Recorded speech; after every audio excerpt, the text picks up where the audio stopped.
নকয় সঁচা কথা গাখীৰত পানী দিও বুলি আশ্চৰ্য বৰপাত্ৰ কিন্তু আপোনাৰ গানটো নি তেওঁ তাক আধুনিকৰণ কৰি নিজে গাইছে আপোনাৰ নামটো এবাৰ হে গাইজ কি খবৰ আশা কৰোঁ আপোনালোকৰ সকলোৰে ভাল আজি মই যিটো ভিডিঅ' লৈ আহিছোঁ এই ভিডিঅ'টোত বিপুল চেতিয়া ফুকনে কৈছে যে আশ্চৰ্য বৰপাত্ৰই তেওঁৰ এটা গান কপি কৰিছে কিন্তু গানটোত তেওঁৰ নাম মানে নিদিলে আৰু এই ভিডিঅ'টোত মই বেছিকৈ নকওঁ আৰু মই অকল ৰিয়েকশ্যন দিবলৈ ট্ৰাই কৰিম বলক ভিডিঅ'টো আৰম্ভ কৰোঁ আপোনালোকে জনাব কমেণ্ট কৰি ঠিক আছে আশ্চৰ্য বৰপাত্ৰ কিন্তু আপোনাৰ গানটো নি তেওঁ তাক আধুনিকৰণ কৰি নিজে গাইছে আপোনাৰ নামটো এবাৰ নাম আপোনাৰ বোলে বহুত গান কিছুমান মানে বেলেগ বেলেগ গায়কে লৈছে কিন্তু আপোনাৰ নামটো নলয় নাম নলয় এতিয়া বিশেষকে মই কৈ আছো টেঙা হোলাৰ হয় আমাৰ সৌ পথাৰ আশ্চৰ্য বৰপাত্ৰ লিখে একচুৱেলি গোহাঁই মনটো গোহাঁই হয় এই গানটো যে গাইছে মই নিজেই লিখা গান বিহুত নামহে মই নিজেই লিখা দেউৰে দৈকা পুৰে দৈকা নাচনী দৈকা ক'ব পাৰিব নাচনী দৰিকা কোন উৰে দৰিকা কোন এইটো মই বিতকত এই গানটো আশ্চৰ্য বৰপাত্ৰই গাইছিলে আপোনালোকে শুনিছে হ'বলা শুনিছে নাই বাৰু কমেণ্ট কৰিবচোন মই শুনিছোঁ প্ৰশ্ন সুধিম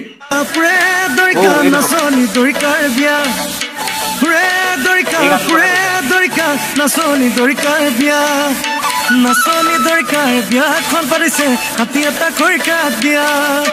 নাচনী দৰিকাৰ বিয়াখন পাতিছে হাতী এটা খৰিকা দিয়া কৈ দিলো গানটো মজা আছিলে কিন্তু নামটো দিব লাগিছিলে বিপুল চেতিয়াৰ নামটো দি দিয়া হ'লেনো কি ডাঙৰ কথাটো হ'লহেঁতেন বহিম একেলগে মানে আপুনি আশ্চৰ্য বৰপাত্ৰক প্ৰত্যাহ্বান জনাইছে যে এইটো আপোনাৰ গান হয় বুলি আপুনি দাবী কৰিছে আশ্চৰ্য বৰপাত্ৰ কিন্তু আপোনাৰ গানটো নি তেওঁ তাক আধুনিকৰণ কৰি নিজে গাইছে আপোনাৰ নামটো এবাৰ নাম নাই নাই লোৱা এইটোৱে উৰে দৈকা পুৰে দৈকা নাচনী দৈকা বিয়া এই নাচনী দৈকাৰ বিয়াখন পাতিছে হাতী এটা খৰিকা দিয়া হাতীটো কেনেকৈ খৰিকা দিব সেই প্ৰশ্ন মই উল্টাই ধৰিম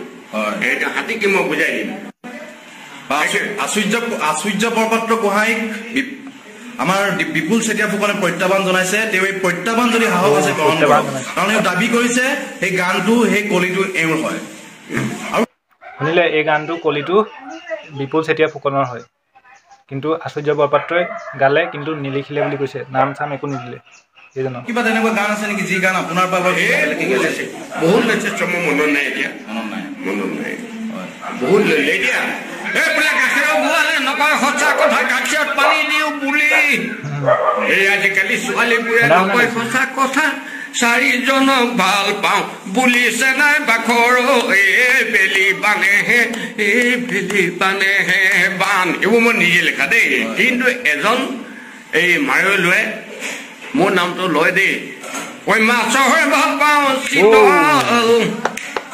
ঐ পাচলি ভাল পাওঁ পটল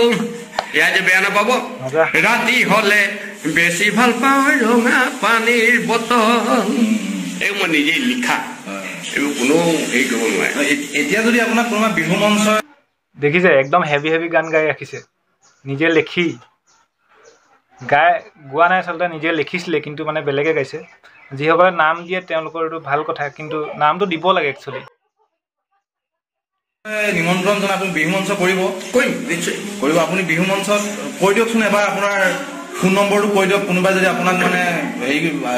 নিমন্ত্ৰণ কৰিব বিচাৰে কৈ দিয়ক নম্বৰটো কৈ দিয়ক এবাৰ মই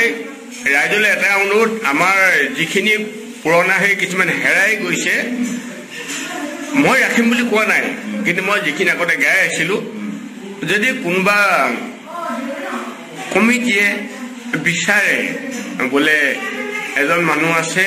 পুৰণা বিহু গোৱা গতিকে মোৰ ফোন নম্বৰটো দিছো মই 9706193224 বিপুল চেতিয়া ফুকন মই নাম্বাৰটো দি দিম বাৰু ভিডিঅ'টো তলত দি দিম কমেণ্টছত দি দিম আপোনালোকে নিমন্ত্ৰণ জনাবলৈ হ'লে আমাৰ সম্পৰ্ক কৰিব পাৰে এটাই কথা কওঁ জনপ্ৰিয় যিসকল এতিয়া কণ্ঠশিল্পী আছে সেইসকলক নিমন্ত্ৰণ কৰাৰ উপৰিও এওঁলোককো নিমন্ত্ৰণ কৰক এওঁলোক থলুৱা শিল্পী এওঁলোকক বিহু মঞ্চত সুযোগ এটা দিয়ক গাবলৈ তাৰ মাজতে কথা এটা আছে এতিয়া যিখিনি নতুন আমাৰ প্ৰজন্ম উঠি আহিছে আমাৰ কমিটিসকলে 2 লাখ 3 লাখ টকা দিয়ে মই গাবলৈ যাওঁ দূৰ হ'লে 1 লাখ টকা লওঁ ওচৰত 50,000 গাড়ী গুচি আহোঁ মোৰ ঘৰলৈ 10,000 টকা নাহে গতিকতে তাকে চাই ৰাইজে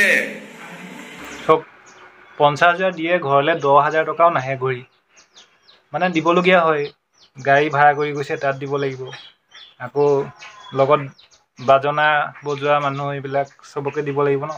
ক'ত থাকিব ৰাইজ মানে কমিটি ৰাইজটো আৰু কমিটি নহ'লে এই আমি শিল্পী জীয়াই থাকিব নোৱাৰোঁ কমিটি আমাৰ অধিক ভাল কথা দৰকাৰ কমিটি এখনেহে শিল্পীক মাতে গতিকে কমিটিলৈ অনুৰোধ কৰিছোঁ আমাৰ যিখিনি পুৰণা থলুৱা শিল্পী তেখেতলোকক যাতে পাহৰি নাযায় সেইটোৱে ধন্যবাদ একদম ডাঙৰ কথা এটা ক'লে সঁচাকৈ পাহৰি নোযোৱাটো আমাৰ দৰকাৰ এনেকৈ আমি পাহৰি যাওঁ থলুৱা যিবিলাক গায়ক আছে আমি পাহৰি যাওঁ আৰু আমি সঁচাকৈ আমি বিহু মঞ্চত মাতিব লাগে এওঁলোককো সুযোগ দিব লাগে আৰু এমাউণ্টটো ইমান আমি যে কমাই দিওঁ থলুৱা গায়ক বুলি যে আমি কমাই দিওঁ এমাউণ্টটো সেইটো কিন্তু বেয়া কথা তাৰ ওপৰত অলপ থালি জাৰি চোৱাটো ভাল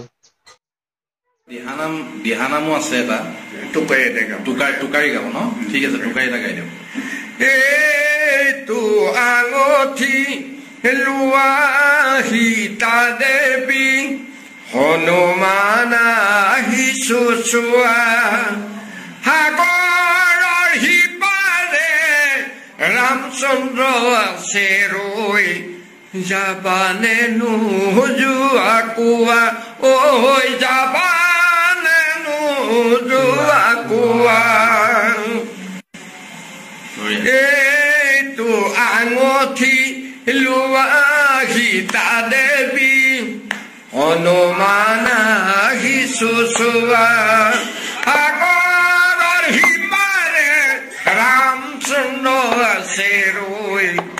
যাবানে নোযোৱা কোৱা ঐ যাবানে নোযোৱা কোৱা ঐ লংকাৰ ভিতৰে আহি বীৰ হনুমানে ফল মূল ছিঙি খালে অশোক বনৰ মাজে লংকাৰ ভিতৰে আহি বীৰ হনুমানে কেনেকুৱা পাইছে আপোনালোকে কমেণ্ট কৰক সোনকালে কমেণ্ট কৰক আৰু এইডোখৰতে কৈ থাকোঁ যে সকলোৱে শ্বেয়াৰ কৰিব ভিডিঅ'টো যিমান পাৰে শ্বেয়াৰ কৰিব ঠিক আছে সকলোৱে যাতে নাম্বাৰটো কওক এইজনৰ আৰু যাতে মঞ্চত যাতে মাতিবলৈ ট্ৰাই কৰে ঠিক আছে ফল মূল ছিঙি খালে অশোক বনৰ মাজে সেই সময়ে দেখা পালে লংকাৰ ৰাক্ষসগণে ধৰি বানি হনুঙিলে লংকাপতিৰ কাষে লংকাপতি মানে ৰাৱণৰ ওচৰলৈ গ'ল ৰাৱণে সুধিলে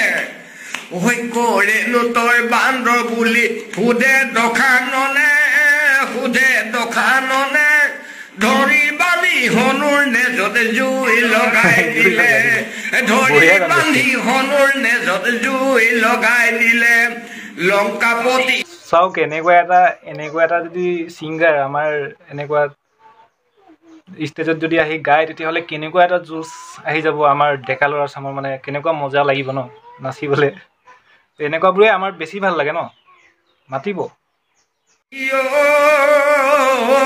কি কাম কৰিলা হনুনে যত জুই লগাই লংকা জ্বলাইলা গোটেই লংকা জ্বলি গ'ল তো দেখিলে আপোনালোকে বহুত সুন্দৰ গায় আৰু এইজনৰ গান কপি কৰিলে কোনোবাই যদি এইজনে লিখা গানটো নিছে তেতিয়াহ'লে প্লিজ আপোনালোককো ৰিকুৱেষ্ট কৰিম যে নামটো দি দিয়াটো কি ডাঙৰ কথানো ৰাইটাৰৰ নামটো সদায় দিয়াটো উচিত কাৰণ তেওঁ কিমান কষ্ট কৰি লিখিছে এটা গান লিখাটো ইমান সহজ নহয়তো আপোনালোকে গাইছে গোৱাটো সহজ নহয় কিন্তু লিখাটো তেনেকৈ সহজ নহয় গতিকে নামটো দিয়াটো মই বিচাৰোঁ নামটো দিব লাগে কাৰণ বহুত কষ্ট হৈছে বহুত কষ্ট কৰিছে ঠিক আছে ইয়াত আৰু বেছিকৈ নকওঁ মই আপোনালোকে কেনেকুৱা পালে ভিডিঅ'টো কমেণ্ট কৰি জনাব আৰু চেনেলটো যদি নতুনকৈ আহিছে তেতিয়াহ'লে চেনেলটো ছাবস্ক্ৰাইব কৰি দিব ঠিক আছে 1500 পাবৰ হ'ল 1500 পোৱাই দিয়ক 5K সোনকালে পাব লাগে নে কি কয় গাইছ একদম ধুনীয়া এটা পাৰ্টি হ'ব নে কি কয় তো নেক্সট ভিডিঅ'ত আকৌ পাম তেতিয়াহ'লে আজিলৈ মানে বাই বাই থেংকছ ফৰ ৱাচিং জয় আই অসম